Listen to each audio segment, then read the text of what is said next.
Okay, let's dive into this explainer and uncover the ingenious mechanics that actually power almost every relational database in the world.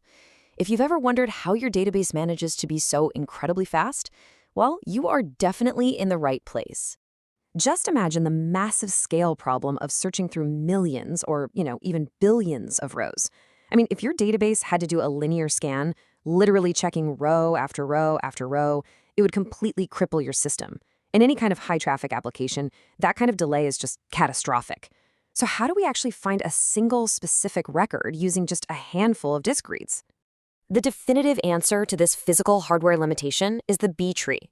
It's a highly specialized, self-balancing data structure that almost every relational database relies on to function at scale. So the absolutely crucial point you've got to understand right from the start is that database engines optimize for fixed-size memory pages, usually around 4 to 16 kilobytes, rather than individual records. Your computer storage doesn't just grab one row at a time, it fetches an entire block or page of data. The whole goal of database indexing is to make every single one of those page reads count. Here's our roadmap for this explainer. We'll cover the search problem, the core architecture, the B+Tree advantage, some practical SQL examples, and finally wrap up with mistakes and optimizations. Let's start with part 1, the search problem, and why disk I/O is so ridiculously expensive. Think about a standard binary search tree. It grows downward, right? It has a maximum fan-out of 2, meaning each node has at most 2 children. When you scale that up to millions of records, you get this incredibly deep, narrow tree. And more levels mean more costly disk accesses. Well, the B-Tree solves this by growing sideways. By holding hundreds of children per node, it stays super wide and shallow, keeping our search time complexity at a highly predictable O of log n. Because they are so wide and shallow, a B-Tree can pinpoint one specific record out of a billion keys in a maximum of just 3 or 4 disk page reads, literally 3 or 4. And since the root and top-level pages are almost always cached in your RAM, you might only need 1 or 2 actual physical disk reads to find exactly what you're looking for out of a billion records. It's pretty amazing. Moving right along to section 2, core architecture and the anatomy of a node. So inside a single node, which perfectly matches that 4 to 16 kilobyte disk page size, we have an array of sorted keys and an array of child pointers. When this page is loaded into your RAM, your CPU performs a lightning-fast binary search across those sorted keys right there in memory. Once it finds the correct range, it just follows the corresponding child pointer to fetch the next path downward. But how does it keep this perfect shape? Well, balancing is entirely automatic. When you insert data, the new entry is added in sorted order. If that makes the page too full, boom, it splits in half, and the median key gets pushed up to the parent. And deletion works exactly in reverse. If a page gets too empty, the tree automatically borrows keys from a neighbor or just merges pages together. The whole shebang stays perfectly balanced without you doing a thing. All right, part 3, the B+Tree advantage, and how databases optimize for range scans.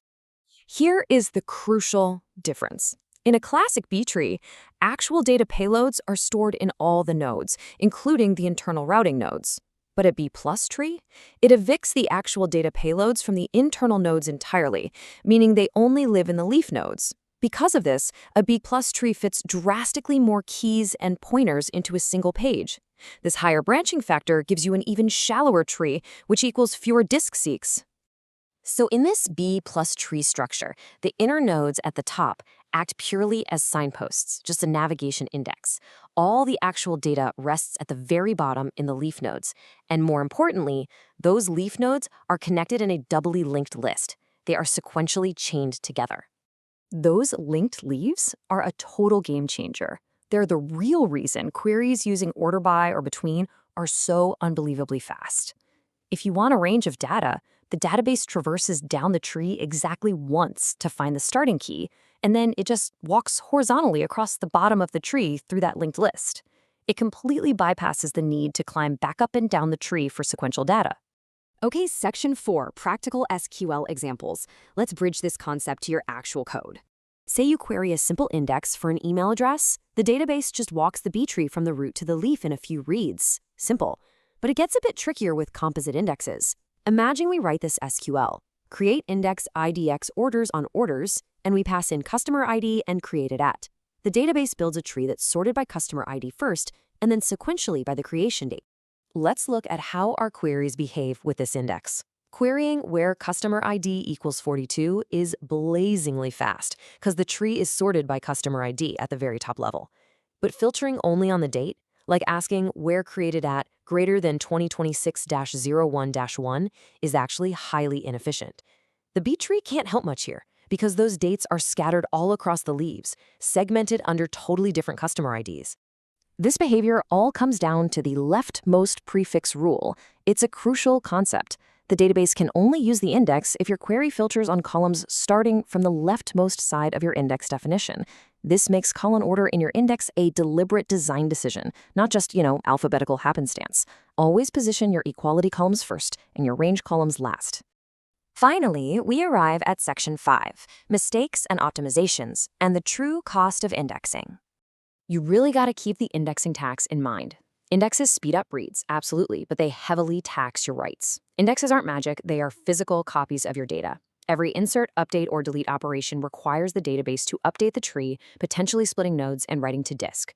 Creating indexes everywhere will crush a write-heavy application. Oh, and quick tip, using functions on your columns inside where clauses, that will instantly break index usage and force a full table scan. Now, to handle massive concurrent workloads, databases use an awesome optimization called B-link trees. They add sibling pointers not just at the leaves, but to internal nodes as well. This means that even while a page is being actively split by a write operation, readers aren't blocked at all. They can just follow the write sibling link to safely find the newly moved keys. Databases also employ prefix compression. Since keys are stored in lexicographical order, they often share the exact same prefix. The database deduplicates these overlapping string segments, storing the prefix just once per node to really cut down on disk I/O. Plus, databases use hot updates, heap-only tuples. If the columns you update aren't indexed, the B-tree doesn't even need rebuilding, which stops massive index bloat dead in its tracks. So now that you actually understand how a B-tree stores pages, splits nodes, and traverses data using those linked leaves, you can stop guessing. You can start writing indexes that perfectly align with your queries and avoid that nasty indexing tax. So I'll leave you with this thought. Are you designing indexes that the query optimizer actually wants to use? Thanks for joining me on this explainer.